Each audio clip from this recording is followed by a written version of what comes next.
ಇವತ್ತಿಗೆ ನನ್ನ ಚಿಕ್ಕು ಮರಿ ಹಾಕಿ 10 ದಿನ ಆಗೋಯ್ತು.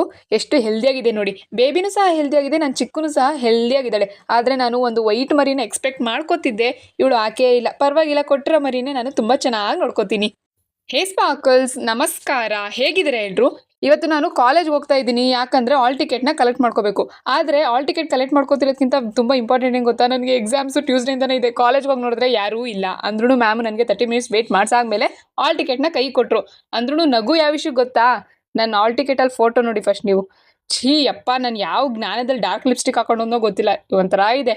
ನಾನು ಈಚೆ ಹೋಗ್ಮೇಲೆ ಸ್ನ್ಯಾಕ್ಸ್ ತಿನ್ನೋದು ತುಂಬಾ ಮ್ಯಾಂಡೇಟ್ರಿ, ಯಾಕಂದರೆ it is my life. Park ಅಂತೂ ಓಪನ್ ಇಲ್ಲ, ಅದಕ್ಕೆ ಇಲ್ಲೇ ಕುತ್ಕೊಂಡು ತಿಂತೀನಿ. ಆಮೇಲೆ ಮನೆಗೆ ಹೋಗ್ಮೇಲೆ ನಾನೊಂದು ಮೂವಿ ನೋಡೋಣ ಅಂತ ಹೋದೆ. ಅಷ್ಟರಲ್ಲಿ ಇವನು ಬಂದು ನನ್ನ ತೊಡೆ ಮೇಲೆ ಕುತ್ಕೊಂಡವನೆ. ಅಣ್ಣ, ನಂಗೆ ಮೂವಿ ನೋಡಕ್ ಬಿಡೋಣ ಪ್ಲೀಸ್, ಎದ್ದೋಗೋಣ. ಲೇ, ಕುತ್ಕೊಳ್ಳೋದೇ ಅಪರೂಪಕ್ಕೆ, ಅದರಲ್ಲೂ ಏನೇ ನಿನ್ ಬಾಧೆ? ನನಗೂ ಇವಾಗೆ ಟೈಮ್ ಸಿಕ್ಕಿರೋದು ಗೊತ್ತಾ ಮೂವಿ ನೋಡೋಕ್ಕೆ. ನೀನು ಹಿಂಗೆ ಬಂದು ಕುತ್ಕೊಂಡ್ಬಿಟ್ರೆ ನಾನು ಮೂವಿ ಎಲ್ಲಿಂದ ನೋಡಲಿ? ಲೇ, ಮೂಗ್ ಬಿಡಿ ಫಸ್ಟ್, ಉಸಿರಾಡ್ಬೇಕು ನಾನು. ಆಮೇಲೆ ನಾನೇ ಇವತ್ತು ಎಂಡಿಂಗ್ ವಿಡಿಯೋ ಕೊಡ್ತೀನಿ. ಬೈ ಬಾಯ್.